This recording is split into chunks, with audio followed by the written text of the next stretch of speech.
A principios del siglo XX, en algún lugar de la costa de África Occidental, un buque de vapor alemán abandonaba el puerto. De repente, el tiempo empeoró. El barco entró en una espesa niebla y terminó encallado en un banco de arena cercano a la costa. Por suerte nadie resultó herido e incluso pudieron salvar su preciada carga, pero el barco quedó atrapado en la arena para siempre.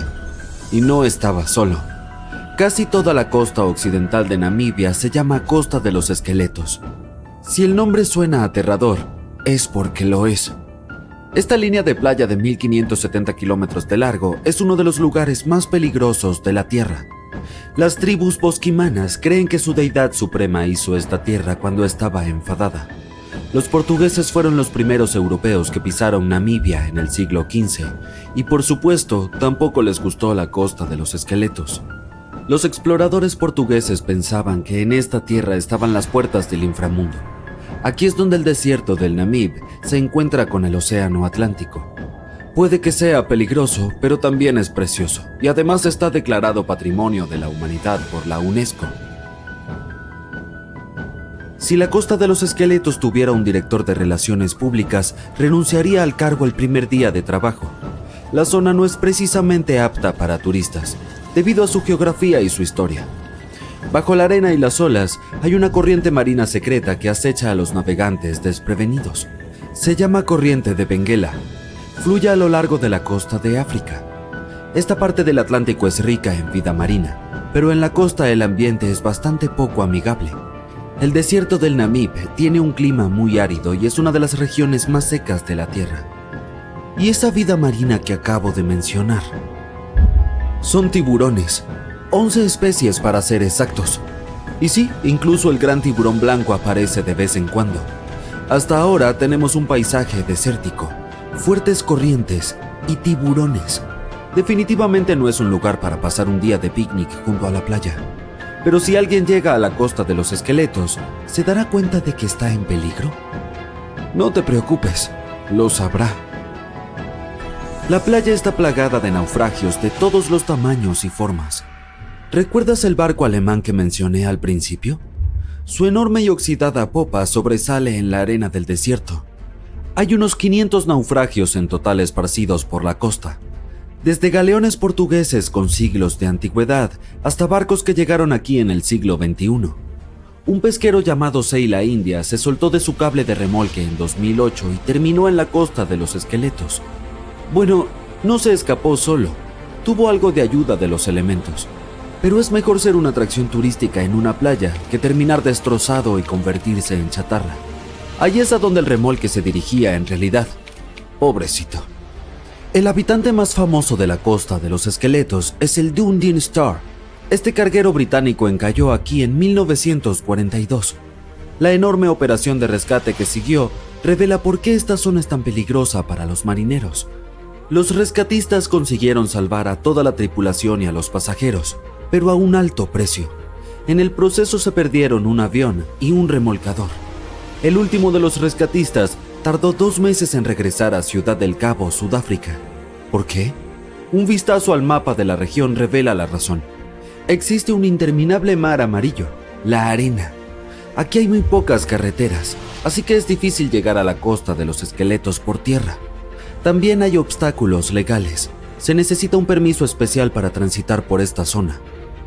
Pero los esqueletos del nombre no solo se refieren a barcos, también representan huesos de animales. La mayoría pertenecían a ballenas y focas. Muchos animales se han adaptado a este hábitat, así que leones y hienas recorren las costas en busca de comida. Bueno, ahora también tenemos leones hambrientos, como si los tiburones no fueran suficientes. Otros animales con residencia temporal en la Costa de los Esqueletos son elefantes, guepardos, leopardos y jirafas. En 1971 las autoridades namibias crearon aquí un parque nacional, pero salvo por los surfistas que buscan un subidón de adrenalina, no recibe muchos visitantes. Se entiende por qué. El desierto del Namib es el más antiguo del mundo y tampoco es muy turístico. Quienes viajen a la región deben llevar protector solar y una chaqueta de invierno. Una combinación extraña, ¿verdad? Bueno, no tanto si se piensa que durante el día las temperaturas se disparan por encima de los 45 grados centígrados. Por la noche, la temperatura del aire desciende por debajo del punto de congelación, es decir, 0 grados. Menuda montaña rusa climática. Y ese no es el peligro final. Sí, hay más. ¿Recuerdas cómo se perdió aquel barco alemán en la espesa niebla? No fue un hecho aislado. Debido al clima de la región, la niebla aparece con frecuencia. Los marineros deberían taparse los oídos, pero esta niebla es buena para la fauna. Es su única fuente de agua en el desierto del Namib. Los reptiles y mamíferos se han adaptado a este duro clima y utilizan la menor cantidad de agua posible. Arenas movedizas, niebla espesa, fuertes corrientes, leones y tiburones. No es lo que se suele poner en los folletos turísticos, pero la Costa de los Esqueletos no es la única playa del planeta en la que no querrías pasar tus vacaciones. Te llevaré a Cape Tribulation, en Australia. La zona abarca unos 48 kilómetros cuadrados en el noroeste del continente, pero no es seca como la Costa de los Esqueletos. Forma parte de la selva tropical de Daintree. Aquí es la selva y no el desierto la que se encuentra con el océano. La playa de Cape Tribulation parece sacada de una postal, pero las apariencias engañan. ¿Australia? ¿Otra vez tiburones? No, aquí te esperan cocodrilos si decides darte un chapuzón en el mar. Son cocodrilos de agua salada, a los que se llama saltis. Es un bonito apodo para un reptil tan peligroso. Pero no están solos. La fauna parece tener un problema con los visitantes. De octubre a junio, las aguas que rodean Cape Tribulation se llenan de medusas de caja, también llamadas avispas de mar. Su veneno afecta al sistema cardiovascular humano.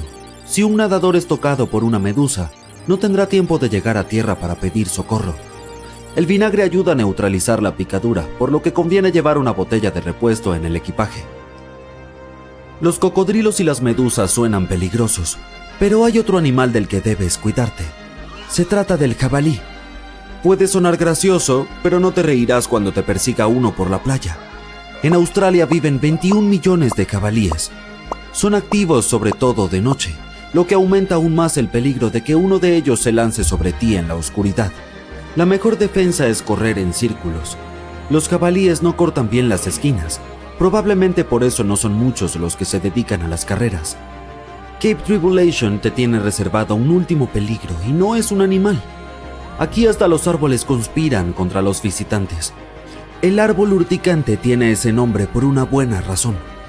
Si intentas agarrar una de sus hermosas bayas rojas, se defenderá. Sus púas son como pequeñas esquirlas de cristal. El efecto desagradable que producen en la piel dura un mes. Luego está el arbusto de la espera. Pero, ¿quién llama así a estas especies? Esta larga enredadera tiene pinches que te agarran y no te sueltan. Son tan fuertes que pueden tirar a un humano de un caballo. Tendrás que esperar a que alguien pase y te salve de este espinoso asaltante. Si estabas a punto de tachar esta playa australiana de la lista de vacaciones, espera un momento. Hace casi 140 años, unos pescadores sacaron del lago Michigan restos de un barco. Pero, ¿dónde estaba el resto? Desde entonces, cazadores de naufragios pasaron años buscando el barco fantasma. Para la década de los 70, la búsqueda subió de nivel, con una recompensa de $1,000 para quien lo encontrara. Aún así, nada. Era como si la embarcación se hubiera esfumado. Hasta ahora. Investigadores por fin hallaron un naufragio frente a Bailey's Harbor, Wisconsin. El barco, llamado F.J. King, desapareció en 1886. En ese entonces, esta nave de unos 43 metros tenía una misión clave: transportar grano. Quizá pienses, ¿grano? ¿En serio? ¿Eso es todo? Bueno, no iba cargado con toneladas de oro o joyas, pero hay que ver el panorama completo. En aquel tiempo, Wisconsin era el granero de Estados Unidos. El estado producía enormes cantidades de alimentos, en especial trigo. De hecho, allí se cosechaba cerca de 1/6 parte del trigo del país. El campo estaba en auge. Y eso, claro, significaba mucho dinero. El F.J. King formaba parte de esa época dorada. Durante unos 19 años, transportó y comercializó grano y mineral de hierro por el canal Welland. Eso fue así hasta el 15 de septiembre de 1886. Ese día, la tripulación iba rumbo a Chicago para llevar mineral de hierro desde Michigan. Debía ser un viaje de rutina, pero los atrapó una tormenta poderosa. Las condiciones eran brutales, con olas de casi 3 metros de altura. La tripulación luchó desesperada por achicar el agua y mantener el barco a flote, pero las olas eran demasiado fuertes. Venían una tras otra. Los hombres trabajaron hasta no poder más. Las olas abrían las juntas del casco. A estas alturas, la catástrofe era inevitable. Así que el capitán William Griffin dio la orden de abandonar el barco. No les quedó más que salir. Los hombres agarraron sus cosas lo más rápido que pudieron y subieron al pequeño bote auxiliar. Eran las 2 de la madrugada.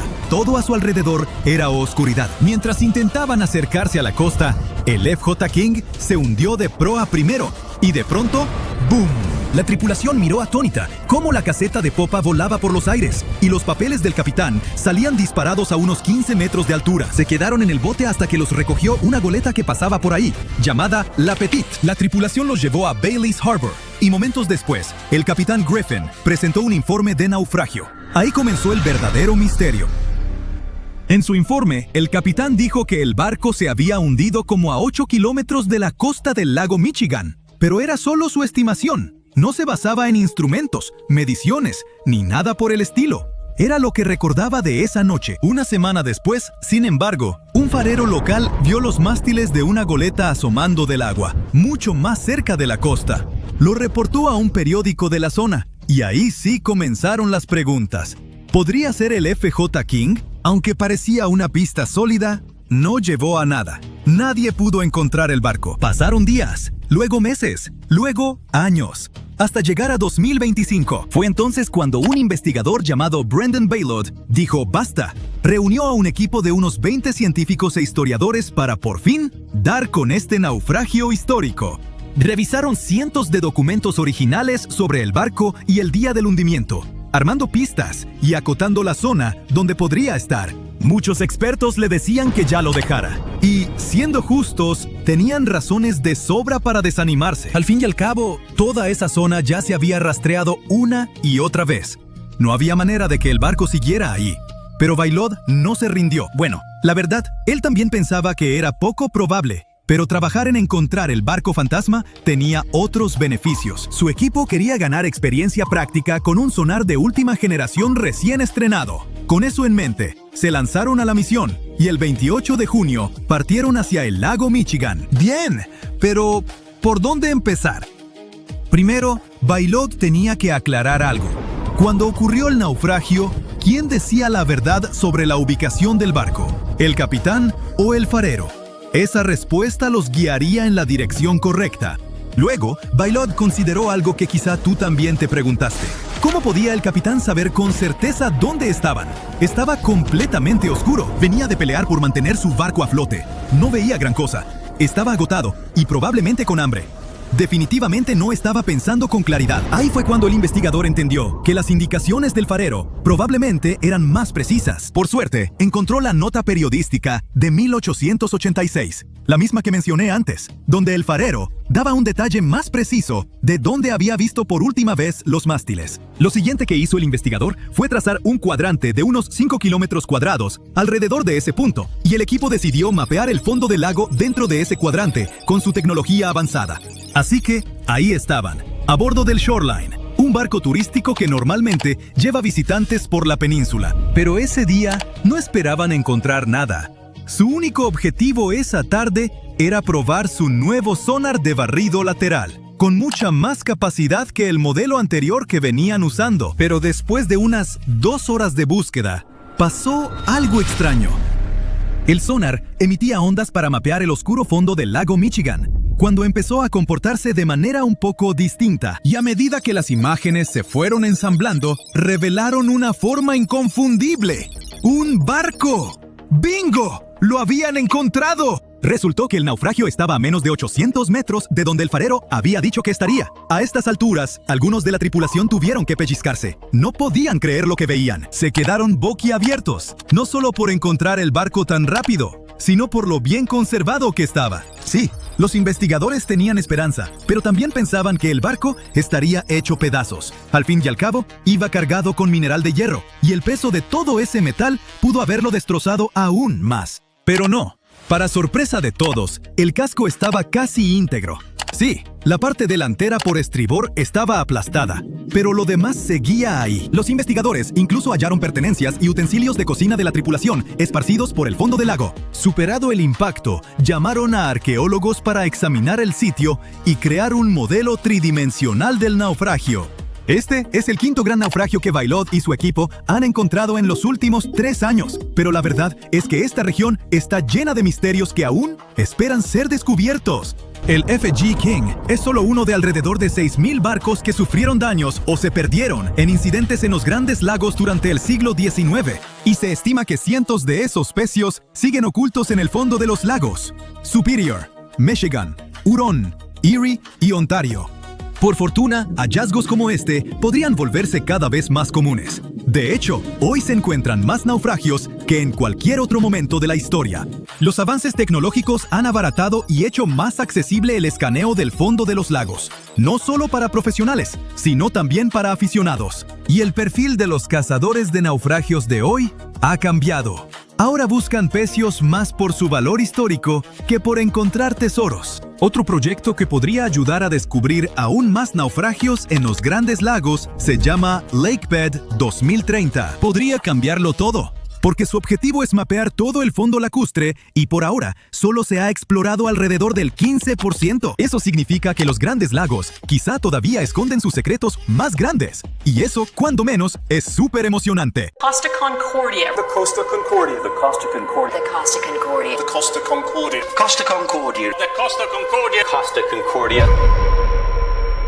El desastre del Costa Concordia es una tragedia que cobró docenas de vidas, pero quedó registrado como totalmente evitable y que nunca debió ocurrir. El desastre fue causado porque el capitán se desvió del curso. Y no fue para esquivar un iceberg o arreglar un problema del motor. Quería hacer una maniobra llamativa conocida como saludo marítimo. Es cuando un crucero enorme navega demasiado cerca de la costa para que la gente en tierra pueda saludar. Desafortunadamente se convirtió en el saludo más catastrófico de la historia, cobrando 32 vidas. Era 2012. Más de 4,000 personas abordaron el Costa Concordia para un relajado crucero de 7 días por el Mediterráneo. Pero el capitán Francesco Schettino no estaba conforme con solo seguir una ruta segura y aburrida. Entonces, el 13 de enero, tras salir de Civitavecchia, Italia, se dirigió hacia la isla Giglio para hacer su gran saludo. ¿Tenía autorización? No. Así que ordenó a la tripulación cambiar el rumbo. Y fue algo así como: escuchen, vamos hacia acá. Pero el timonel entendió hacia allá, y sin un traductor a la mano, el barco dio la vuelta equivocada directo hacia las rocas. Había un show de magia cuando las luces se apagaron de repente. Al principio la gente pensó que era parte del espectáculo, pero luego vino un estruendo horrible y todos empezaron a entrar en pánico. El barco se volcó de lado y de pronto fue imposible llegar a los botes salvavidas. Algunos pasajeros no tuvieron más opción que saltar al mar helado y nadar hacia la costa. Y no era solo agua fría, era frío de hipotermia, del tipo que te congela los músculos y te paraliza brazos y piernas en minutos. Y para empeorar las cosas, el barco ni siquiera había hecho un simulacro de emergencia. Así que fue un caos total. En algún momento, el capitán Schettino abandonó el barco. Después culpó del desastre no a sí mismo, sino a las rocas. Sí, literalmente dijo que las rocas no estaban marcadas en sus mapas y que ese era el verdadero problema. Después del desastre, las líneas de cruceros reforzaron sus reglas de seguridad. Ahora todos los pasajeros deben hacer un simulacro antes de que el crucero zarpe. Un poco tarde, pero al menos por fin lo entendieron. El 19 de diciembre, más de 1,500 personas murieron. Si pensaban que el Costa Concordia fue malo, les presento al Doña Paz. Esto fue caos a otro nivel. Tanto así que tiene el récord mundial del mayor desastre marítimo en términos de vidas perdidas. Y si buscan a quién culpar, culpen a la película imperdible que el capitán eligió ver en lugar de, ya saben, navegar. Oficialmente, Este ferry de pasajeros podía llevar alrededor de 1.500 personas, pero de algún modo, más de 4.000 terminaron a bordo. Era básicamente una lata de sardinas humana sobre el agua. No había suficientes camas, así que los pasajeros dormían en los pasillos y en las cubiertas, y a veces 3 o 4 tenían que compartir una litera. Y para completar el kit de desastre, se rumoraba que el barco ni siquiera tenía un radio funcionando, y los chalecos salvavidas estaban bajo llave. ¡Ja! ¡Perfecto! Era el 20 de diciembre de 1987. El Doña Paz zarpó a través del estrecho de Tablas en Filipinas. Por horas, nada parecía fuera de lo normal. Luego, cerca de las 10:30 de la noche, el ferry chocó contra un buque petrolero, el MT Vector. El problema es que el Vector cargaba más de 1.000 toneladas de gasolina. Sí, gasolina. Ya ven hacia dónde va esto, ¿verdad? Tras la colisión, las llamas se propagaron rápidamente a ambos barcos y por el agua alrededor. El capitán, mientras tanto, estaba en su camarote viendo una película, y la mayoría de la tripulación estaba de fiesta. O sea que nadie con experiencia real estaba vigilando el barco cuando chocó. Entonces, cuando estalló el caos, hasta la tripulación entró en pánico. ¿Recuerdan el código de mujeres y niños primero del Titanic? Aquí fue más como sálvese quien pueda. No había órdenes, ni plan de evacuación, ni liderazgo. Los pasajeros estaban atrapados sin a dónde huir. Algunos tuvieron que saltar del barco, solo para caer en aguas en llamas. Otros ni siquiera tuvieron tiempo de reaccionar. De más de 4.000 personas a bordo, solo 25 sobrevivieron. Lo que aprendimos de este desastre es que, sí, hay un límite de cuántas personas puedes meter en un barco. Después, la industria marítima filipina finalmente aplicó estándares de seguridad más estrictos y se volvió más exigente con los límites de pasajeros. Así que no compartirás una litera con un desconocido si te subes a un barco allá hoy. Si el Doña Paz es conocido como el Titanic de Asia, entonces el MV Leyula es la versión de África. En 2002, este ferry debía hacer un viaje de Ziguinchor a Dakar. El Leyula fue diseñado para llevar unos 580 pasajeros, pero el día del desastre tenía más del triple a bordo. Así que desde el momento que zarpó, el barco ya estaba inclinado hacia un lado. Para escapar de los camarotes calientes y abarrotados, muchos pasajeros se reunieron en la cubierta superior, donde los estudiantes platicaban, jugaban cartas o coqueteaban lejos de los ojos de sus padres. Pero cuando cayó la noche, esas vibras de "la vida es bella" desaparecieron rápido.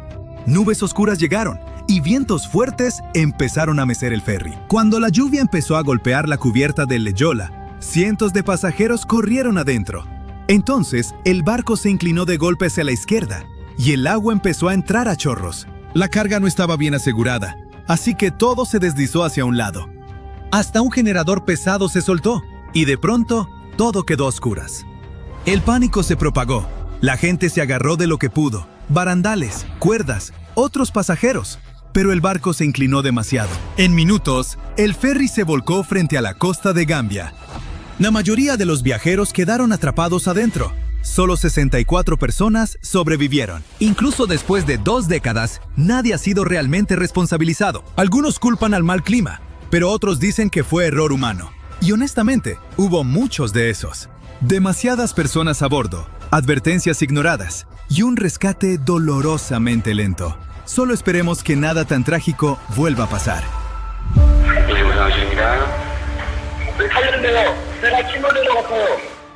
El último desastre de nuestra lista cambió a Corea del Sur. Hablamos del MV Sewol.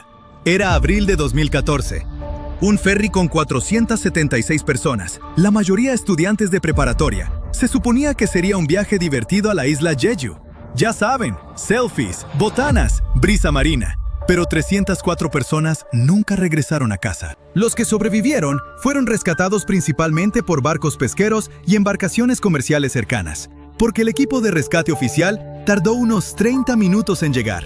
Así es, 30 minutos. Y ese retraso fue solo una pieza de un desastre mucho mayor. Esto fue una tragedia completamente prevenible desde el inicio. El viaje empezó bien. Luego, cerca de las 8:48 de la mañana, el Sewol dio una vuelta brusca y de pronto empezó a inclinarse. ¿Pero qué tan brusca tiene que ser una vuelta para voltear un barco tan grande? O sea, no es un kayak. Así que claramente algo ya estaba mal. Resulta que el Sewol había sido modificado, como un trabajo casero que salió mal.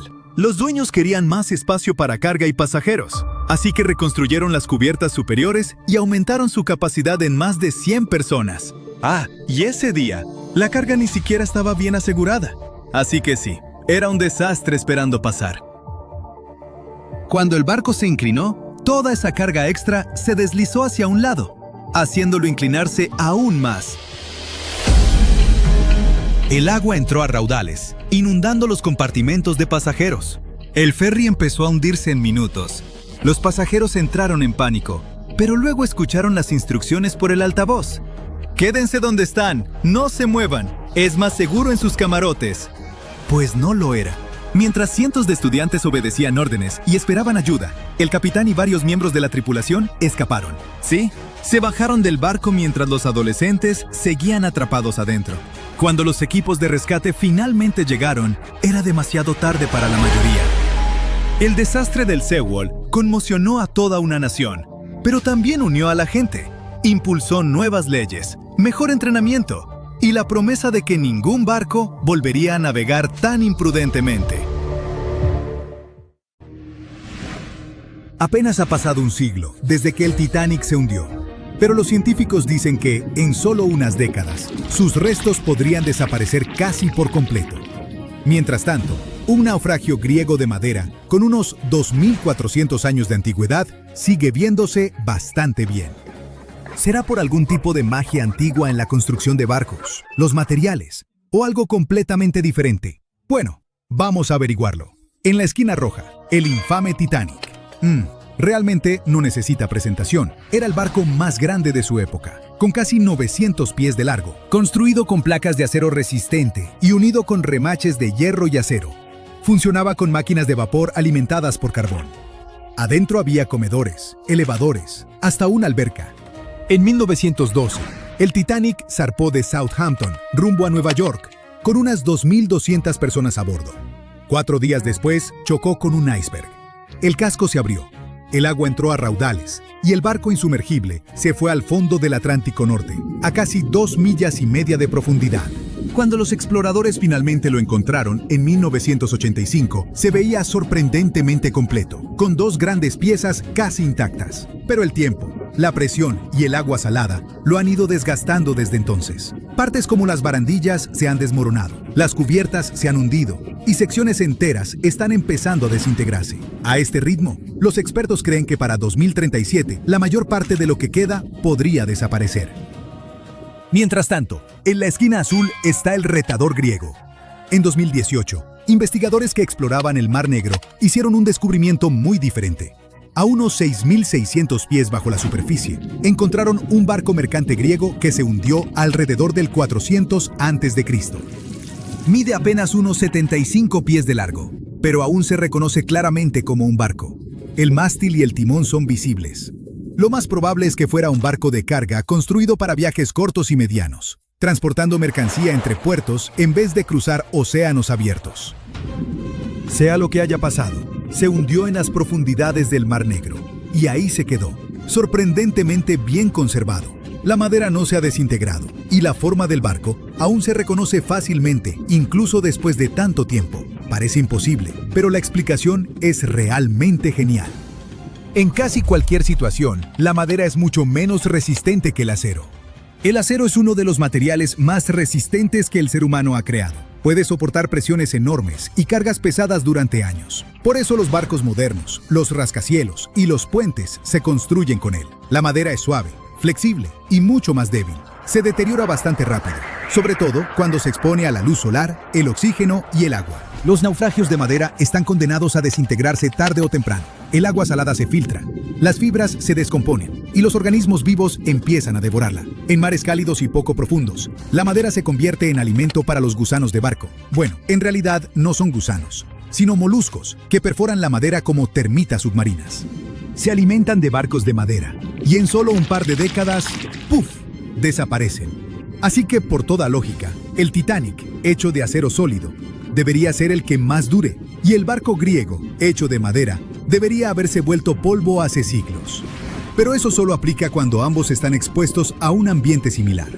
Los restos del Titanic están en el Atlántico Norte. Es uno de los ambientes más hostiles de la Tierra.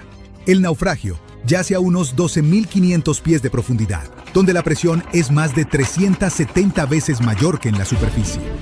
Las temperaturas rondan apenas por encima del punto de congelación, y el agua está cargada de sal y oxígeno disuelto.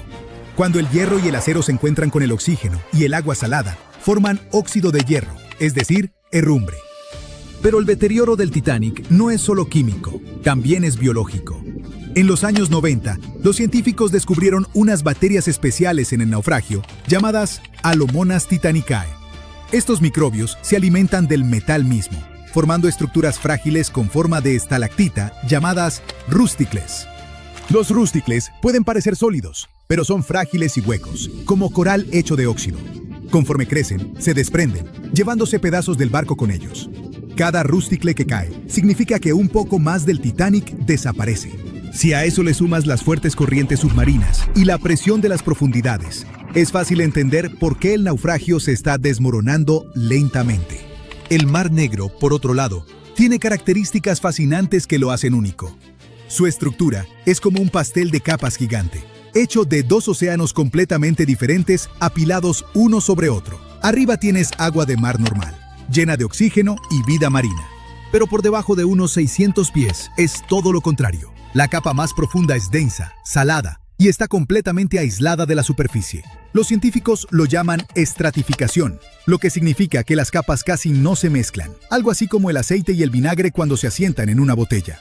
Eso pasa porque los ríos de un lado traen mucha agua dulce, mientras que el agua salada del Mediterráneo se cuela por un paso angosto cerca de Turquía. El agua dulce flota encima porque es más ligera, atrapando la capa más pesada y salada debajo. Ahora viene lo interesante. Esa capa inferior ha estado sellada durante miles de años. No le llega oxígeno, así que la vida marina que depende de él no puede sobrevivir. En su lugar, está llena de sulfuro de hidrógeno, un gas producido por bacterias que se alimentan de materia orgánica en descomposición. En otras palabras, el ambiente ayuda a conservar los materiales al prevenir la descomposición biológica típica. Sin oxígeno, ni criaturas vivas que se alimenten de madera o metal. Lo que se hunde ahí básicamente queda congelado en el tiempo, por mucho tiempo. Y realmente funciona. Incluso cosas delicadas como cuerdas, cuero y telas han sobrevivido a esas profundidades. Por eso los arqueólogos aman este lugar.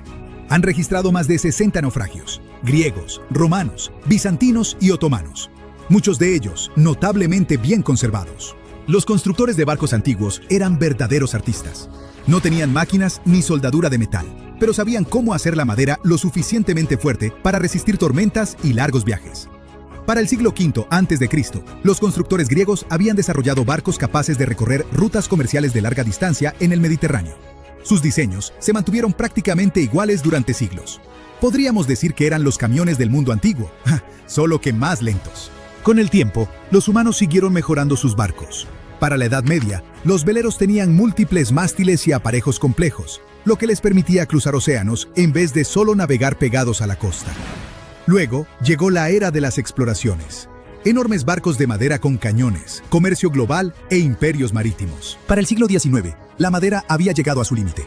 Las máquinas de vapor reemplazaron a las velas, y el hierro y el acero reemplazaron a la madera.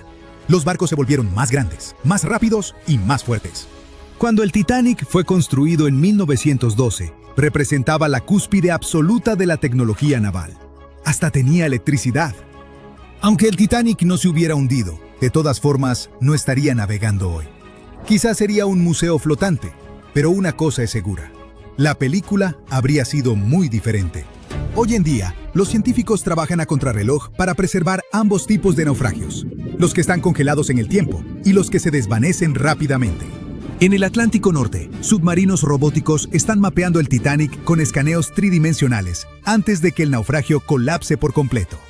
Mientras tanto, en el Mar Negro, drones submarinos exploran sin perturbar nada, capturando barcos que lucen casi nuevos, completos con anclas, cerámica y decoraciones talladas. Como el fondo marino de ahí ha estado aislado desde siempre, no solo sobreviven los barcos, Vasijas antiguas, herramientas e incluso rastros de aldeas siguen enterrados en las oscuras capas de sedimento sin perturbar. Es un lugar que necesitas en tu mapa si te interesa la arqueología marina. Pero no todos los naufragios se dejan intactos.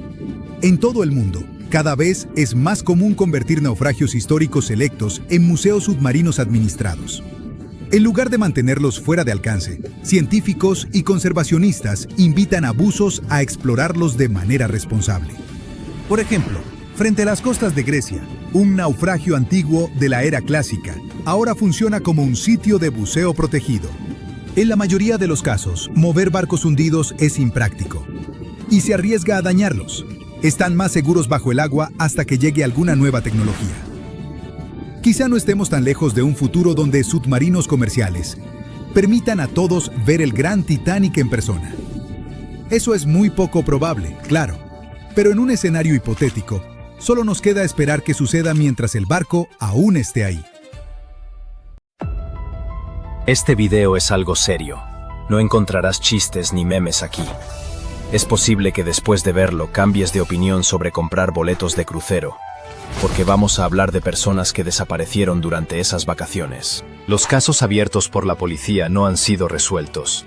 Pero antes de ver algunas de estas historias escalofriantes, echemos un vistazo a las estadísticas. En los últimos 20 años, más de 200 pasajeros han desaparecido en cruceros. Eso es como 10 personas al año. Un porcentaje pequeño comparado con los millones de personas que viajan en barco cada año. Pero cada persona desaparecida es un miembro de una familia.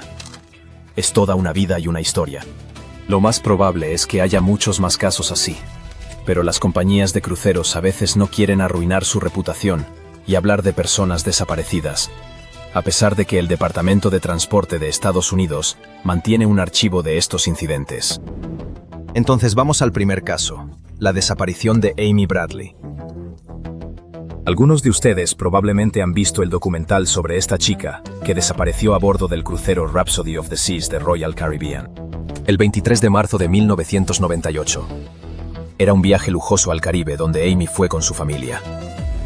Comida deliciosa, vistas hermosas, cócteles, fiestas y mucha gente increíble. Amy se la estaba pasando genial, pero entonces llegó la mañana del 24 de marzo y la chica desapareció.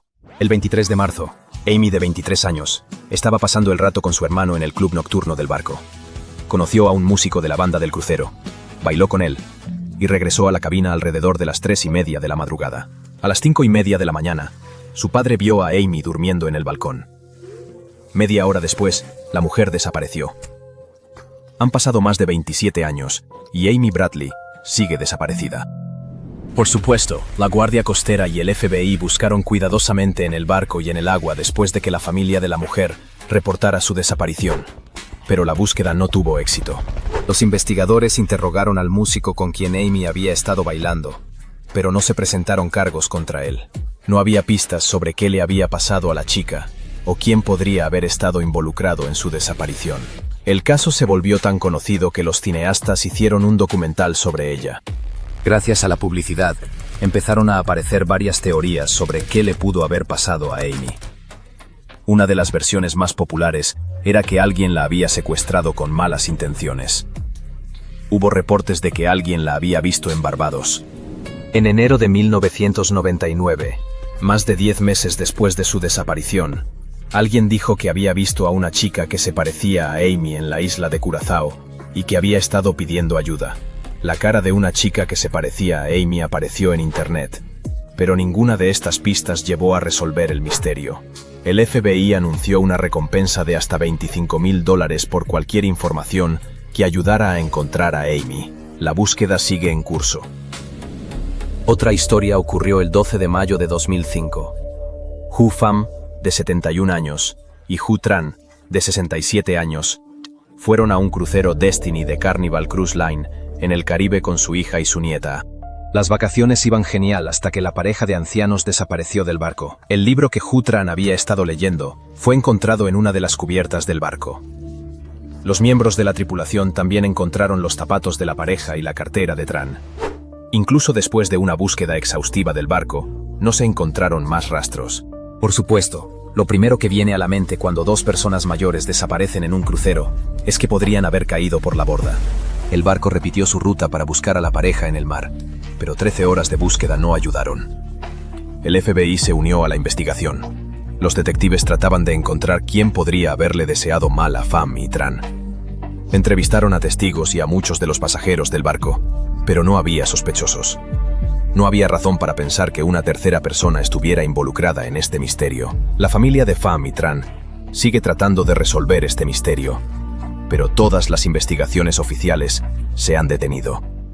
A veces, una persona desaparece del barco, aunque hay cámaras de vídeo instaladas, cuando las grabaciones muestran que nadie ha caído por la borda, pero esta persona no está por ningún lado. Esto es exactamente lo que le pasó a Blake Kepley, de 20 años. Estaba de vacaciones en el crucero familiar Oosterdam de Holland America Line, que navegaba por las aguas de Alaska. En la madrugada del 22 de julio de 2011, desapareció. La primera versión era que el chico había caído por la borda, pero la compañía proporcionó archivos de vídeo de las cámaras. Las grabaciones mostraban que nadie había caído por la borda durante el viaje. Era como si Blake simplemente se hubiera desvanecido en el aire. La Guardia Costera de Estados Unidos realizó una búsqueda masiva de más de 560 kilómetros del océano, pero no encontraron rastro alguno. El 23 de julio, un día después de la desaparición, la búsqueda se detuvo. La desaparición de Blake se notó cuando no desembarcó en Ketchikan. Puede que haya pasado desapercibido, pero no hay evidencia que apoye esta versión. Además de las cámaras, el barco estaba equipado con un sistema de detección de caídas y no detectó ninguna caída. La única pista pequeñita era una foto borrosa de las cámaras. Mostraba a alguien caminando por la cubierta el día que Blake Kepley desapareció. Pero es difícil decir quién exactamente estaba caminando ahí, porque su cara no se veía. Desde la desaparición de Blake, su familia ha planteado muchas veces el tema de mejorar los sistemas de detección para personas que caen por la borda. Lo más aterrador en estas situaciones es lo desconocido. La familia no puede dejar ir a la persona desaparecida, y eso los atormenta. Esos sistemas de detección podrían salvar a los parientes y seres queridos de la incertidumbre. Casi todas las historias sobre personas desaparecidas en cruceros son sobre pasajeros, pero el siguiente caso se trata de un miembro de la tripulación. Rebecca Corium, de 24 años, trabajaba a bordo del crucero Disney Wonder como coordinadora de actividades juveniles. A las 5:45 de la mañana del 22 de marzo de 2011, Rebecca estaba molesta hablando por teléfono en el salón de la tripulación. Fue captada en una cámara de video, y fue la última vez que Rebecca fue vista con vida. La tripulación realizó una inspección del barco y las aguas circundantes frente a la costa del Pacífico de México, pero la chica nunca fue encontrada. Pero lo más misterioso de esta historia es que unas semanas después de la desaparición, alguien usó la tarjeta de crédito de Rebecca, pero aún no está claro quién lo hizo. Han pasado muchos años desde la desaparición de esta chica, y por supuesto, durante este tiempo, hubo teorías sobre qué había pasado. El capitán del barco sugirió que Rebecca había sido arrastrada por la borda por una ola grande cuando había estado cerca de la piscina, pero la familia de la mujer rechazó esta idea. Otros dijeron que alguien había querido hacerle daño, pero no hay confirmación de esta versión. Angelo Feliva trabajaba como primer chef en la cocina del crucero Coral Princess. El 25 de noviembre de 2009, según testigos presenciales, Angelo tuvo un conflicto con uno de los empleados. Alrededor de las 8:15 de la noche, Angelo estaba hablando con dos pasajeros en el comedor, y luego regresó a la cocina. Luego alguien lo vio entrar a un elevador que bajaba a las cubiertas inferiores, que estaban abiertas solo para los empleados del crucero. Nadie ha vuelto a ver a Angelo Feliva desde entonces. La situación se complica por el hecho de que no había cámaras en las áreas de empleados. Tampoco había cámaras en los restaurantes, así que no había pistas sobre qué le había pasado a este hombre. Voy a la piscina, le dijo Ariel Marión, de 21 años, a su madre la víspera de su desaparición. Después de estas palabras, su mamá tomó una siesta. Cuando despertó, su hija ya no estaba a bordo. La búsqueda no reveló ningún detalle, pero uno de los pasajeros vio a alguien o algo caer de la cubierta superior al mar abierto. La chica nunca fue encontrada. La versión de caer por la borda es la más probable. Es junio de 1857. Una feroz tormenta azota la bahía Gwichen, en Australia, y destroza un barco holandés de 800 toneladas. Parte de la tripulación intenta escapar en un bote pequeño, pero solo 9 de los 25 hombres a bordo sobreviven. Ahora, muchos años después, los investigadores creen que han encontrado este naufragio perdido desde hace tiempo, del periodo de la fiebre del oro. Sí, este barco está vinculado a uno de los capítulos más dramáticos y cruciales de la historia de Australia. Estamos hablando del naufragio del Cunning William de Tweed, un barco construido allá por 1840. El descubrimiento de esta histórica nave es un gran acontecimiento, ya que ahora se considera un verdadero tesoro en el mundo de la arqueología subacuática de Australia. Déjame contarte por qué. Hacia mediados del siglo XIX, los barcos holandeses transportaban no solo mercancías, sino también personas de Asia que esperaban comenzar una nueva vida en Australia. Y todos perseguían una cosa: oro. Sí, el metal precioso fue descubierto en Australia en 1851. Bueno, oficialmente al menos. En realidad se había encontrado unos años antes, pero digamos que las autoridades decidieron mantener ese pequeño detalle fuera de los periódicos. De todos modos, el gran descubrimiento público ocurrió en 1851, cuando un buscador de oro australiano llamado Edward Hammond Hargreaves lideró una expedición en la región de Nueva Gales del Sur y decidió contarles a todos su hallazgo. Y así comenzó la fiebre del oro. Las noticias se difundieron rápidamente. Entonces, la gente comenzó a llegar de todas partes: Gran Bretaña, Irlanda, Alemania, los Países Bajos y también de China. Se estima que, para ese entonces, alrededor de 20,000 chinos habían llegado a los campos de oro en Victoria. Para 1861, aproximadamente el 3% de la población australiana había nacido en el país asiático. La mayoría provenían de la región sur de Guangdong, la cual pasaba por tiempos realmente difíciles en aquel entonces. Habían enfrentado de todo: invasiones extranjeras, inundaciones y escasez de alimentos. Muchas personas lo habían perdido todo. Su dinero se había esfumado, sus hogares estaban destruidos, ni siquiera podían permitirse un bocado para comer. No había una salida clara de la pobreza en la que se encontraban atrapados. Pero luego empezó a correr la voz. Había un campo de oro en algún lugar de un territorio británico lejano. Escucharon historias sobre personas de todo el mundo que iban allí, que era un lugar pacífico, lleno de oportunidades y que la tierra misma tenía todo lo que necesitabas. Sonaba como un sueño. No pasó mucho tiempo antes de que comenzaran a llamarlo Xinjiangshan, o Nueva Montaña de Oro. Así que muchos juntaron lo poco que les quedaba para llegar a Australia y comenzar de nuevo. Era una oportunidad para una vida mejor, una posibilidad de sacar a familias enteras de la pobreza. Pero llegar no era barato ni fácil. Tenían que viajar en enormes barcos, y el viaje promedio desde la provincia de Guangdong hasta Sydney o Melbourne era de unos 3 meses. En algún momento, las autoridades australianas decidieron imponer un impuesto a las llegadas chinas. Cada pasajero que desembarcara en los puertos de Victoria tenía que pagar un impuesto de capitación de 10 libras. Entonces, ¿qué crees que pasó? Las rutas cambiaron, por supuesto. En lugar de atracar directamente en Victoria, los barcos comenzaron a detenerse en Robe, un pueblo ubicado en la parte sureste de Australia del Sur. Desde allí, las personas caminaban alrededor de 400 kilómetros hasta llegar a los yacimientos de oro, solo para evitar pagar el impuesto. Y en esta zona es exactamente donde se descubrió el Cunning William de Tweed.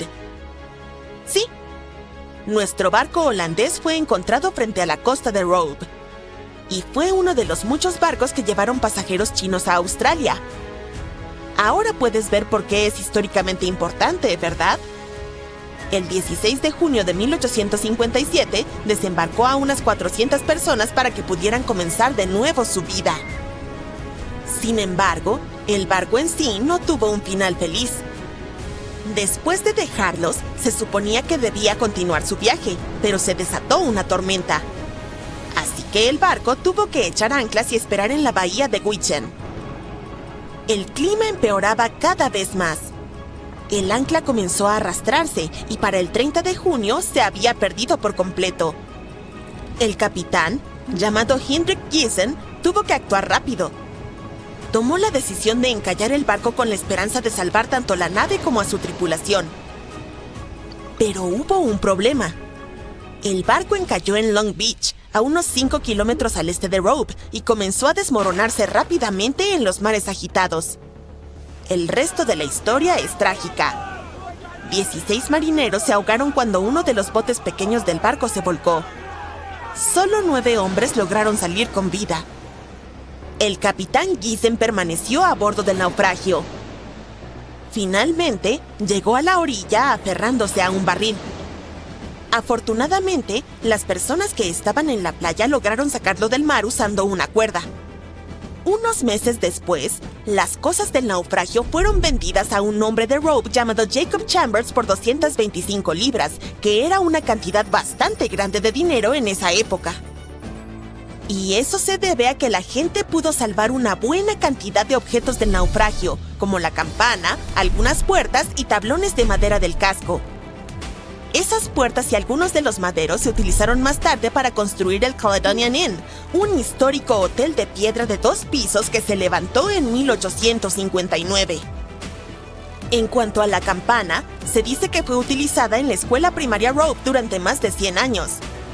Pero los investigadores no están tan seguros de esa parte. Lo que sí sabemos es que la mayoría de los restos del barco todavía estaban desaparecidos, hasta ahora. Después de 3 años de arduo trabajo, un equipo afiliado al Museo Marítimo Nacional de Australia cree que finalmente han encontrado el Cunning William de Tweed. El proyecto comenzó en abril de 2022 y su objetivo principal ha sido buscar, localizar y llevar a cabo un estudio arqueológico de los restos del naufragio.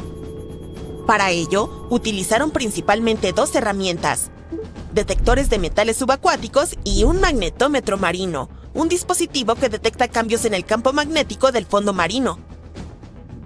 Pronto, esta tecnología comenzó a detectar un montón de anomalías en el área donde se creía que estaba el naufragio. Y por anomalías me refiero a señales extrañas, pistas de que algo podría estar enterrado bajo el lecho marino, probablemente oculto bajo capas de arena o lodo.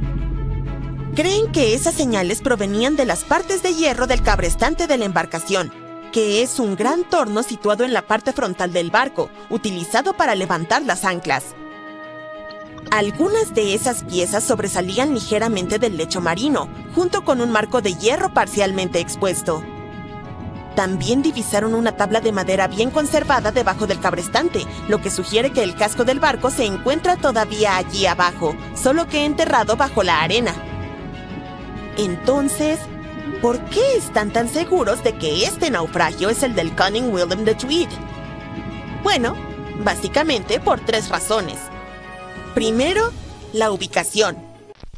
Durante años el naufragio más valioso del mundo era solo una leyenda. Hasta ahora finalmente ha sido encontrado y entre los restos se halló un verdadero tesoro valorado en $1.100 millones. Para entender esto debemos retroceder a 1622. Ese año el poderoso galeón español Nuestra Señora de Atocha zarpó desde La Habana, cargado de riquezas que pertenecían tanto al rey Felipe IV de España como a los acaudalados miembros de la tripulación. Estamos hablando de oro, plata, cobre y esmeraldas de Colombia, Perú, México y Venezuela. La carga era tan grande, más de 40 toneladas, y tan extensa que llevó 2 meses transportarla hasta el barco. La nave también tenía 265 personas a bordo. Al principio todo fue bien, pero luego vinieron los estrechos de Florida y los problemas. La tripulación se encontró perdida en una noche que no solo era fría, sino también tormentosa. Y en poco tiempo se enfrentaron a un poderoso huracán. El viento descarró los mástiles y olas gigantes destruyeron el timón. Pronto el Atocha se hundió hacia la oscuridad del lecho marino. El desastre de esa noche significó una enorme pérdida de riqueza para el rey Felipe IV, pero aún peor fue la pérdida de vidas. De los 265 tripulantes originales, solo 5 sobrevivieron. Lograron trepar por el mástil de mesana del barco, la única parte que permanecía sobre el agua. Con todo ese tesoro perdido, los españoles no tardaron en actuar y diseñaron una operación de rescate. Se enviaron 5 barcos para recuperar la carga. El plan parecía sencillo. Después de todo, las escotillas estaban bien cerradas, por lo que el tesoro debía seguir allí. Pero casi de inmediato las cosas empezaron a salir mal. Por ejemplo, uno de los 5 barcos se encalló antes de que pudiera comenzar su viaje. Al final, la búsqueda se prolongó durante 60 años y muchos factores contribuyeron al fracaso de la misión. Esto no puede parecer tan malo hoy en día, pero en aquel entonces los buzos no contaban con la tecnología ni el equipo de seguridad que tenemos hoy. Explorar el lecho marino era arriesgado y a menudo no llevaba a ninguna parte. Mientras buscaban el Atocha, los rescatistas encontraron rastros de otra embarcación, Santa Margarita, el barco hermano de la Atocha. Otro huracán pasó por la región un mes después del naufragio. El fondo marino se transformó en un rompecabezas y había piezas de barco esparcidas por todas partes. La misión de rescate se volvió casi imposible. Con el tiempo, los españoles lograron recuperar parte de la carga del Santa Margarita, pero el tesoro de la Atocha parecía perdido para siempre. Aún así, nadie olvidó esa historia. Luego, en 1969, más de 300 años después del naufragio, todo comenzó a cambiar. Un experimentado buzo de aguas profundas, Mel Fisher, intervino y decidió reescribir la historia. Mel ya había pasado gran parte de su vida en el fondo del mar. Él y su esposa incluso dirigían una escuela de buceo en California. Así que Mel reunió a su familia y se mudaron al otro lado del país. Lideró a un nuevo equipo de cazadores cuya misión era clara: encontrar el tesoro perdido del legendario Atocha. Tenían poco más que un bote, algo de equipo de buceo y detectores de metales, pero eso fue suficiente para comenzar. Se enfocaron en una región llamada Cayo Matecumbe, mencionada en varios documentos del siglo XVII. En el primer año viajaron más de 160,000 kilómetros, pero no encontraron absolutamente nada. Parecía un sueño imposible.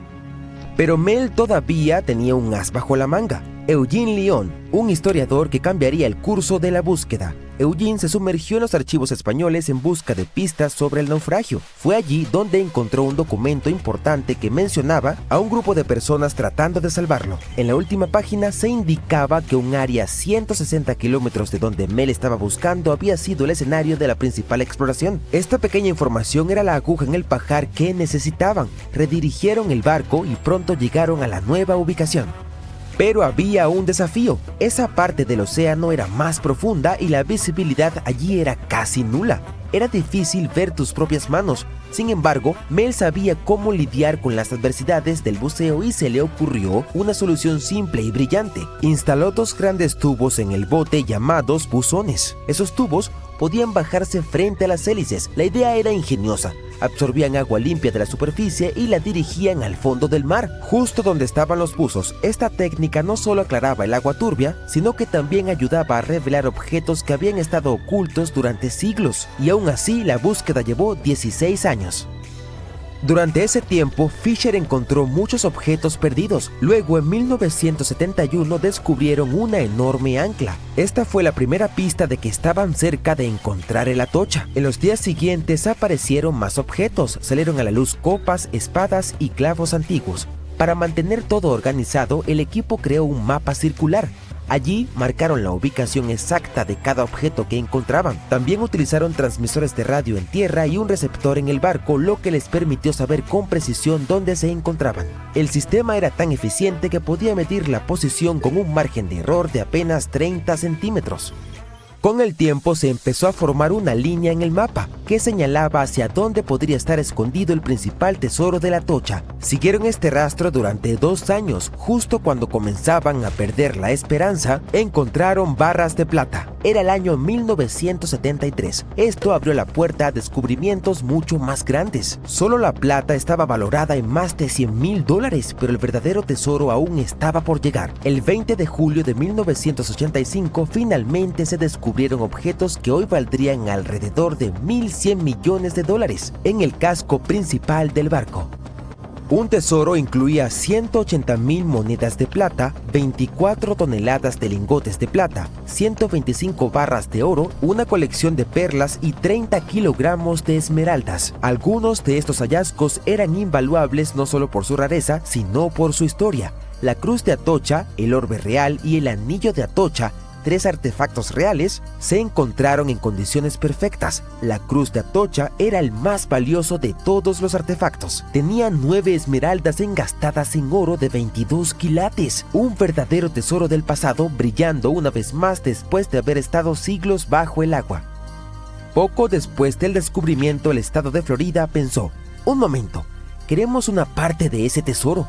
Fueron a la corte, exigieron un asombroso 25% del valor. Se desató una amarga batalla legal que duró 8 años. Incluso llegó hasta la Corte Suprema, pero al final el buscador de tesoros Mel salió victorioso. Incluso fue invitado a The Tonight Show, mostrando una enorme cadena de oro encontrada en los restos como un cinturón. La gente la llamaba la cadena del dinero, y con razón. El hallazgo fue tan grande que el naufragio fue declarado el más valioso del mundo por el libro Guinness de los Récords en 2014.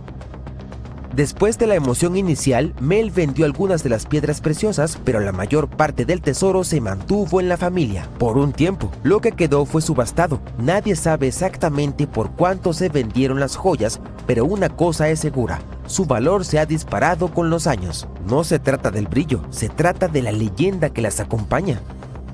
Hoy en día, estos tesoros forman parte de la colección particular Mucho, la colección privada más grande del mundo de artefactos de la Atocha. Y no está a la venta, pero la buena noticia es que aún puedes verlos. Están en exhibición brillando intensamente en homenaje a la rica historia de Colombia y a la famosa mina de donde provienen. Se dice que estas esmeraldas son tan icónicas como los rubíes de Mogok o los zafiros de Cachemira, y honestamente, tienen razón. Ten cuidado, amor. Sálvate. Nos estamos ahogando. Rápido, checa esto. Más de 5.000 barcos se han perdido cerca de esta costa. Galeones piratas, acorazados de la guerra civil, hasta barcos modernos. Todos se han ido zas bajo las olas. Esta es la historia del famoso cementerio del Atlántico. Para los marineros, uno de los lugares más peligrosos del planeta. Este lugar se llama los Outer Banks, ubicados frente a la costa de Carolina del Norte. Consiste en islas largas y angostas que parecen los topes naturales entre el océano Atlántico y tierra firme. Desde el aire, se extienden como perezosas cintas color arena flotando sobre agua azul. Nunca adivinarías que algo siniestro pasó aquí. Solo parecen kilómetros y kilómetros de playas suaves, listas para fogatas y fiestas en la playa. Excepto que estas islas son, a falta de mejores palabras, inquietas. Los geólogos a veces las llaman islas barrera, pero la palabra barrera las hace sonar sólidas y confiables. La verdad es que son más como montones de arena fugitivos, siempre reorganizándose cuando el mar decide empujar y jalar. Hasta Google Maps apenas puede seguirles el paso. Las islas se mueven, se deslizan, se parten a la mitad y vuelven a juntarse. Una tormenta no solo arruina tu castillo de arena, podría literalmente borrar toda la playa. En 1846, un huracán atravesó directo una de estas islas y creó una entrada completamente nueva que ha estado moviéndose desde entonces. Otro ejemplo padre es del 2003, cuando el huracán Isabel remodeló el paisaje con una entrada nueva de 518 metros de ancho. Cortó una sección de la isla completamente. La gente quedó atorada del lado equivocado. La única forma de entrar o salir era por barco o helicóptero, porque la carretera estaba completamente bajo el agua. Sí, una carretera entera fue arrasada y sumergida. Tuvo que haber al menos un local que dijera: órale, qué padre. Siempre quise vivir en una isla dentro de otra isla. Más recientemente, en 2017, una isla nueva apodada Isla Shelley apareció de repente frente a Cape Point. La gente caminaba en ella, tomándose selfies, subiendo TikToks. Menos de un año después, desapareció. Se esfumó de vuelta a las olas como un truco de magia. Eso es lo que hace este lugar tan impredecible. Es como si la tierra estuviera prestada del mar, y el mar siempre la quiere de vuelta. ¿Pero por qué pasa esto? Digamos que construyes un castillo de arena justo donde las olas siguen pegando. no arriba en la arena seca, sino justo donde el agua entra y sale. Cada vez que le das forma, el agua entra y se roba un pedacito. Ahora, imagina que en lugar de un castillo, estás tratando de construir toda una isla así. Eso es básicamente lo que los Outer Banks hacen todos los días. Eso es porque estas islas están hechas de arena, no de roca. Solo arena suave, molesta y blandita. Y el océano constantemente las está picando, robándose un poco aquí, apilando más allá. Y reorganizando todo como si estuviera jugando un juego gigante de Tetris playero. Ahora, agrega unas fuerzas poderosas debajo del agua. Aquí, el Golfo manda una ráfaga de agua tibia. El Ártico manda olas heladas, y chocan en un batido giratorio que revuelve bancos de arena por todos lados. Esto es lo que lo hace tan peligroso para los barcos. Imagínate con un sombrero de pirata navegando tu perla negra a través de algo tan impredecible, o hasta un carguero moderno. El agua es poco profunda, pero no parece poco profunda. Los bancos de arena están bajo el agua, pero se mueven. Las corrientes jalan tu barco en todas direcciones excepto la que quieres. Y aunque seas un timonel maestro, todavía tienes que lidiar con niebla tan espesa que no puedes ver tu propio mástil, seguida de tormentas que golpean barcos como juguetes. Como puedes ver, no es una sola trampa. Es todo el océano actuando como si quisiera atraparte. Y para miles de barcos sin suerte, lo hizo. Este tramo de agua siempre ha sido un imán para piratas, carroñeros y cualquiera con ojo para las oportunidades. Probablemente escuchaste de Barba Negra, el pirata legendario que asoló la costa americana a principios de 1700. Su buque insignia, el Queen Anne's Revenge, se hundió cerca de Beaufort Inlet en 1718. Las historias dicen que Barba Negra hasta bloqueó todo el puerto de Charleston antes de que su barco finalmente se hundiera. Y sí, todavía está ahí. Los buzos encontraron el naufragio en 1996 y todavía están sacando cañones, polvo de oro, herramientas médicas y todo tipo de botín pirata del siglo XVIII. A través de los años, los locales se ganaban la vida rescatando lo que el océano arrojaba a sus costas. Madera, herramientas, carga. Si llegaba a la playa, se usaba. El ahora abandonado pueblo de Washwoods, ubicado cerca de la frontera con Virginia, fue famosamente construido por sobrevivientes de un naufragio. Usaron tablones de ciprés de un barco que había llegado a la costa durante una tormenta en 1889 para construir el pueblo junto a la playa de Virginia. Construyeron casas, una iglesia y hasta una escuela con madera de naufragio. Buena forma de reciclar. Y luego está Nag's Head, que suena como el nombre de un bar pirata, pero en realidad viene con una de las leyendas más padres de la costa. Según el folclore local, hace siglos, los saqueadores del área idearon un truco ingenioso.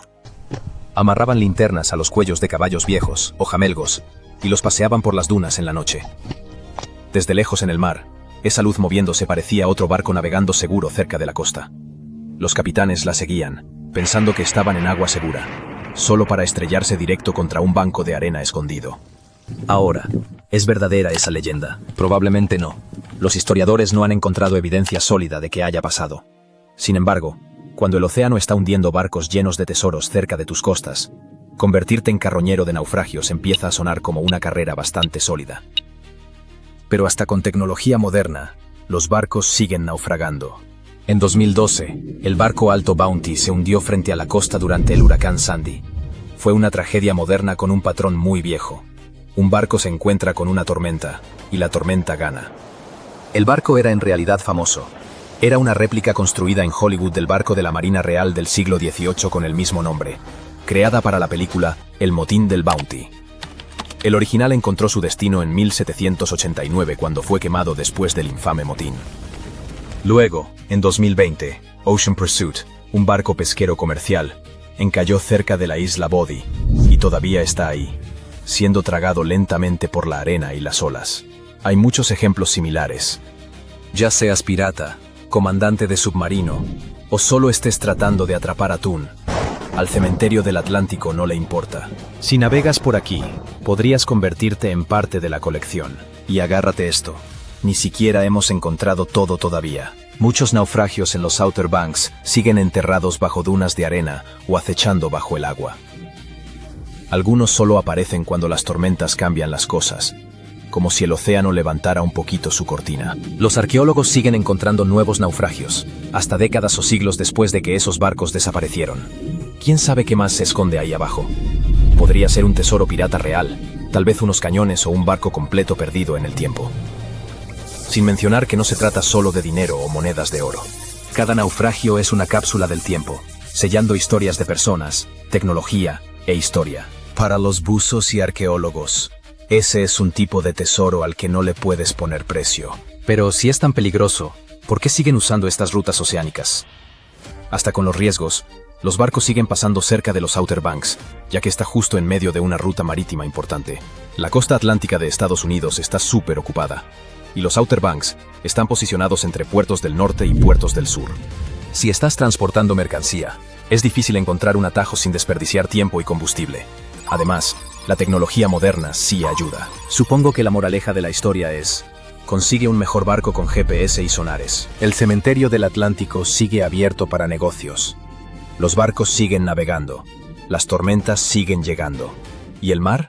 En una agradable noche de verano del 30 de agosto de 1892, un magnate naviero, Peter G. Minch, llevó a su familia de crucero por el lago Superior. Viajaban en el Western Reserve, que se suponía que era uno de los barcos más seguros de su época. Estaba hecho de un tipo de acero parecido al utilizado para construir el Titanic y terminó con un destino trágico similar. El barco se partió en dos y fue encontrado recién 132 años después, en 2024. El barco de vapor de 90 metros fue el primer carguero revestido de acero en los Grandes Lagos. Un periódico lo llamó el Galgo de Interior, por la rapidez en la que cortaba las aguas. Peter G. Minch era el propietario e inventor de esta embarcación, que había sido construida 2 años antes en Cleveland. En la noche de su último viaje, el barco partió hacia Two Harbors, Minnesota. Minch llevó a 5 de sus familiares, su esposa, sus 2 hijos, su cuñada y su sobrina. A bordo también había 22 miembros de la tripulación. Fue un viaje agradable y tranquilo mientras navegaban por el lago Hurón. Poco después de que dejaron Whitefish Bay, el lago se volvió indomable y la tripulación tuvo que echar anclas por un tiempo. Más tarde, esa noche, al entrar en el lago Superior alrededor de las 9, una violenta tormenta de verano apareció con vientos poderosos y olas rompientes. Entonces el desastre. El barco comenzó a partirse en dos. En solo 10 minutos el Western Reserve estaba completamente bajo el agua. Todos lograron subir a los botes salvavidas. La familia Minch, con algunos miembros de la tripulación, tomó el de madera y las 10 personas restantes se metieron en el de metal. Pero la tormenta fue tan brutal que el bote de metal se hundió de inmediato y solo unos pocos lograron subir al otro bote salvavidas. El segundo bote flotó durante las siguientes 10 horas. Un barco de vapor pasó cerca, pero no notó ni escuchó a las personas que pedían ayuda. Alrededor de las 7 de la mañana siguiente, el bote salvavidas llegó a estar a 1,5 kilómetros de la costa de Deer Park, Michigan. Estaban tan cerca de estar a salvo, pero tristemente el bote salvavidas también se volcó y todos acabaron en el agua helada. El único sobreviviente de esta tragedia fue Harry Stewart, de 24 años, el timotel del barco. Nadó más de 1 kilómetro a través de las aguas heladas y logró llegar a la orilla, casi inconsciente pero vivo. Más tarde mencionó que sobrevivió gracias a una chaqueta de marinero de tejido grueso y ajustada.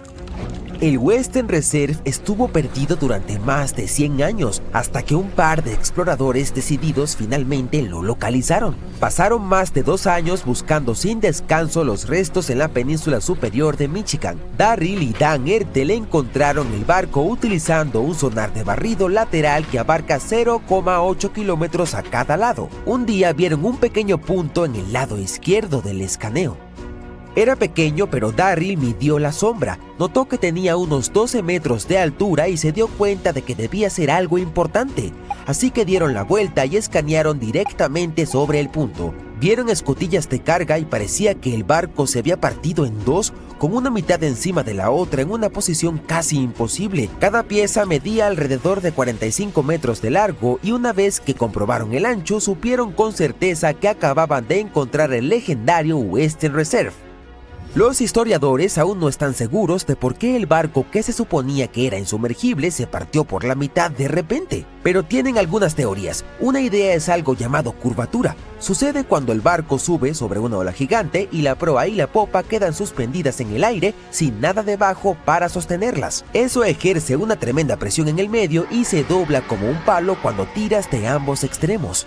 Otra razón plausible tiene que ver con el acero del que estaba hecho el barco. En aquel entonces, el acero era el nuevo y más popular sustituto del hierro. Sin embargo, el control de calidad no era perfecto. Algunas placas de acero no se fabricaron adecuadamente, lo que pudo haber ocasionado un punto débil significativo en el casco del barco. También existe la posibilidad de que el barco no tuviera suficiente lestre, que es el peso utilizado para mantener la estabilidad, o quizás no estaba bien equilibrado. Lamentablemente, solo 8 semanas después de la tragedia del Western Reserve, otro buque que había sido construido al mismo tiempo con placas de acero similares repitió el destino de su gemelo. El W.H. Gilcher era un carguero a vapor de lago utilizado para transportar mercancías entre puertos en los Grandes Lagos. Partió en lo que se suponía que sería un viaje de rutina el 26 de octubre de 1892, cargado con más de 3.000 toneladas de carbón. El barco dejó Buffalo con rumbo a Milwaukee. El capitán Letts H. Weeks y una tripulación de 18 personas estaban a bordo.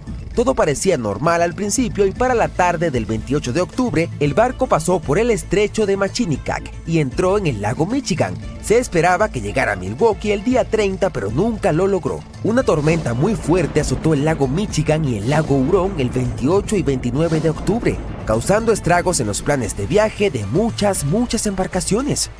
Cuando la tormenta finalmente pasó y los barcos comenzaron a llegar al puerto, la gente empezó a reconstruir lo que había sucedido. Al W.H. Gilcher, un capitán que estaba navegando cerca con su goleta, dijo que vio un gran vapor luchando contra la tormenta a unos 30 kilómetros al noreste de la isla North Manitou, alrededor de las 8 de la noche del 28.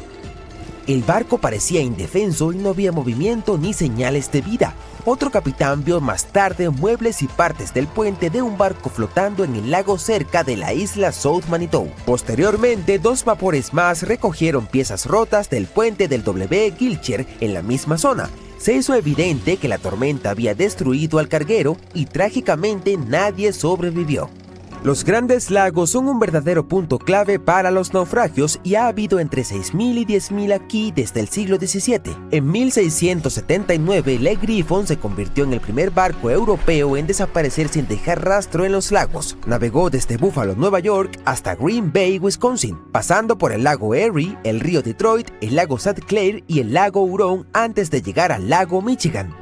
Después de una parada en Green Bay, comenzó a regresar y luego nunca se lo volvió a ver. En 1975 ocurrió uno de los naufragios más famosos cuando el enorme carguero de minerales de 220 metros, el SS Edmund Fitzgerald, se hundió en el lago Superior. Se suponía que una tormenta otoñal se mantendría muy al sur de su ruta, pero las cosas cambiaron rápidamente. Otro buque de carga, el Arthur M. Anderson, lo seguía de cerca y mantenía contacto por radio con el capitán del Fitzgerald, Ernest McSorley. Para la tarde del 10 de noviembre, las olas se estrellaban contra la cubierta y ráfagas de viento de más de 130 kilómetros por hora golpeaban con fuerza a ambos barcos. A las 7:20 de la tarde, el Anderson ya no pudo comunicarse con el Fitzgerald por radio y había desaparecido del radar. No hubo llamada de socorro ni advertencia. El enorme barco simplemente había desaparecido. Más tarde, los equipos de búsqueda encontraron el naufragio a más de 160 metros bajo la superficie, partido en 2 enormes pedazos. Ninguno de los 29 miembros de la tripulación sobrevivió y nadie presenció lo que sucedió. Podría haber todo tipo de razones para tales tragedias, desde errores de juicios y fallos de equipo, hasta simplemente estar en el lugar equivocado en el momento equivocado. Los Grandes Lagos son cuerpos de agua inmensos con sistemas meteorológicos que esperarías encontrar en los mares. Estos mares interiores se encuentran en el corazón del continente, donde se forman vientos con fuerza de huracán y potentes tormentas. Muchos de ellos ocurren en noviembre y diciembre, cuando las aguas aún están cálidas tras el verano, pero el aire canadiense comienza a descender. Hay una gran diferencia de temperatura entre el aire y el agua. Esta diferencia y los fuertes vientos generan olas gigantescas. Además, el hielo se forma más fácil en agua dulce que en agua salada. se acumulan rápidamente en los barcos y los tripulantes también tienen que moverse por traicioneras aguas heladas. Los niveles de agua también son inestables. En años lluviosos, las tormentas son más probables y esto incrementa el riesgo de daño o desastre. Hace 360 años, un enorme barco británico, el London, explotó en un estuario del Támesis. La tragedia cobró más de 300 vidas, incluyendo a los marineros y a sus seres queridos. Nadie sabe exactamente qué condujo a este desastre, pero los científicos finalmente están cerca de la verdad. Unos buzos encontraron accidentalmente un cañón de bronce bien conservado del barco. Este cañón, que estuvo enterrado en limo y arcilla durante siglos, podría tener todas las respuestas. El London fue un barco de servicio construido para la Armada de la Mancomunidad de Inglaterra. Partió en su primer viaje en junio de 1656. El barco desempeñó un papel crucial en la historia británica al formar parte de un convoy que fue a los Países Bajos en 1660 para recoger a Carlos II y restaurarlo en el trono. 5 años después, en marzo de 1665, estaba viajando de Chatham a Hope. Desde allí, el almirante John Lawson se suponía que debía llevarlo al mar, pero justo antes de llegar a la boya del Nowhere, la pólvora explotó repentinamente en el barco. Unas 25 personas que estaban en la cabina de popa y el camarote sobrevivieron, pero más de 300 se ahogaron. El barco se partió en 2 pedazos. Henry Bennett, el conde de Arlington, difundió rumores de que todo ocurrió por culpa de la pólvora barata y de baja calidad que había en el barco. Cuando los expertos de ese tiempo inspeccionaron el naufragio, concluyeron que los cañones todavía podían ser rescatados, pero el barco en sí era una pérdida total. Más tarde, cuando se recuperaron algunos de ellos en 1679, hubo un escándalo debido a que intentaron usarlos para saldar una deuda no relacionada. En 2005, los buzos redescubrieron el London. Para protegerlo, las autoridades portuarias incluso tuvieron que mover la ruta de navegación, y un equipo de arqueólogos comenzó a trabajar explorándolo. Este naufragio es importante porque nos ofrece conocimientos reales sobre la historia naval inglesa. La visibilidad en el estuario del Támesis puede ser terrible. A veces ni siquiera puedes ver 50 centímetros delante de ti. Trabajar en el sitio también es muy difícil porque está en un entorno de mareas complicadas y en una vía marítima muy transitada, donde enormes barcos de carga pasan constantemente.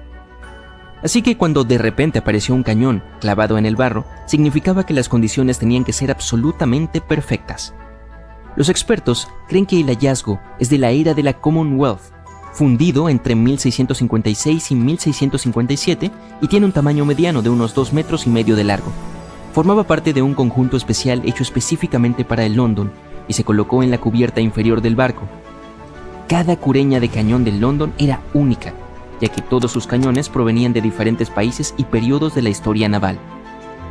Los cañones grandes eran muy raros y extremadamente caros de fabricar, ya que requerían toneladas de bronce o hierro y debían ser fundidos individualmente. Por eso, la Marina a menudo tomaba cañones de barcos rivales capturados, viejos naufragios o buques retirados del servicio. El nuevo hallazgo es una de las pistas que podrían ayudar a los científicos a resolver el misterio de la tragedia de Londres. Hasta ahora también han encontrado zapatos de cuero, piezas de instrumentos, herramientas de madera, cuerda y una brújula. Para ellos, todos estos artefactos son como piezas de un rompecabezas. Aún no tienen suficiente evidencia para estar seguros, pero parece que tanto la pipa como las velas podrían haber sido fuentes de llamas que desencadenaron una explosión mayor. Algunos trabajadores hicieron otro hallazgo asombroso en una cantera inundada en el sureste de Inglaterra, a unos 100 kilómetros al sureste de Londres. Tropezaron con los restos de un barco raro de la época isabelina, a cientos de metros de la costa más cercana. Encontrar un barco de finales del siglo XVI es un gran acontecimiento porque muy pocos navíos de esa época han sobrevivido. Y estudiarlo podría ayudar a los científicos a responder algunas grandes preguntas sobre una era importante de la historia, cuando Inglaterra se estaba convirtiendo en un actor principal en el comercio europeo. Hoy en día, el sitio de la cantera se encuentra a unos 300 metros del mar, pero en el siglo XVI era parte de la costa. Los arqueólogos piensan que el barco se hundió en un cabo rocoso o alguien lo dejó allí cuando estaba demasiado dañado para seguir navegando. Aún no lo han identificado, pero estudiaron más de 100 piezas de su casco de madera, leyeron los anillos de los árboles y descubrieron que fue construido con robles ingleses talados entre 1558 y 1580. En esa época, el norte de Europa estaba cambiando del antiguo método clinker, donde las tablas se superponían como escamas de pescado, al estilo Carvel del Mediterráneo, en el que las tablas eran lisas y se unían entre sí, clavadas a un bastidor interno. La madera vieja se suele pudrir rápidamente cuando está expuesta al aire o al agua. Pero si está enterrada bajo una capa gruesa de lodo o limo sin oxígeno, puede sobrevivir durante siglos, y eso es exactamente lo que ocurrió aquí. El equipo está utilizando escáneres láser y fotografía digital para documentar todo sobre el naufragio. Una vez que terminen su investigación, planean volver a enterrar las maderas bajo el limo en el lago de la cantera, para que el barco pueda permanecer allí seguro por muchos siglos más. En Noruega, un equipo de arqueólogos encontró un barco en un lugar aún más inesperado. En un campo llano. Hay una colina llamada Montículo Gjell. En realidad es un enorme monumento funerario que los mismos vikingos construyeron. El agricultor, que es dueño del campo, quería cavar algunas zanjas de drenaje, pero primero necesitaba que los expertos revisaran si había algo importante bajo tierra. Los arqueólogos utilizaron un georradar de alta resolución, acoplado a un vehículo similar a un tractor. Al escanear el campo, descubrieron que estaba lleno de montículos funerarios. Al menos 8 nuevos que nadie había encontrado antes, y debajo de uno de los montículos, el radar captó el contorno de un barco. En la época de los vikingos, los barcos eran extremadamente valiosos, por lo que solo los enterraban con personas muy importantes. Los científicos solo han encontrado 3 entierros de barcos en toda Noruega, y este es el primero nuevo en años. El equipo cree que este barco es de la época vikinga, probablemente entre los años 500 y 1000 después de Cristo. Y como el túmulo funerario que lo cubría se aplanó con el tiempo, el barco ahora está a solo medio metro debajo del suelo, muy cerca de la superficie. Mide cerca de 20 metros de largo y el radar mostró que partes como la quilla y las tablas del suelo están preservadas. Los arqueólogos planean explorar más utilizando herramientas no invasivas para no dañar nada por accidente. Si es necesario, comenzarán una excavación. Muy lejos de Noruega, en el desierto de Namibia, un minero en busca de gemas encontró accidentalmente un naufragio legendario de casi 500 años de antigüedad. Los trabajadores llamaron a un arqueólogo para examinarlo y pensaron que debían ser los restos de un buque mercante portugués, el Bom Jesus, que había desaparecido misteriosamente en el siglo XVI. El Bom Jesus había partido de Lisboa cargado de tesoros con destino a India, pero en algún lugar del extremo sur de África, una tormenta brutal lo arrojó contra la costa de Namibia. El barco se estrelló contra las rocas, se desintegró y desapareció bajo las olas. Cuando los arqueólogos exploraron el naufragio, encontraron partes del barco esparcidas por la costa y enterradas bajo una gruesa capa de arena, lo que en realidad salvó a los restos de pudrirse.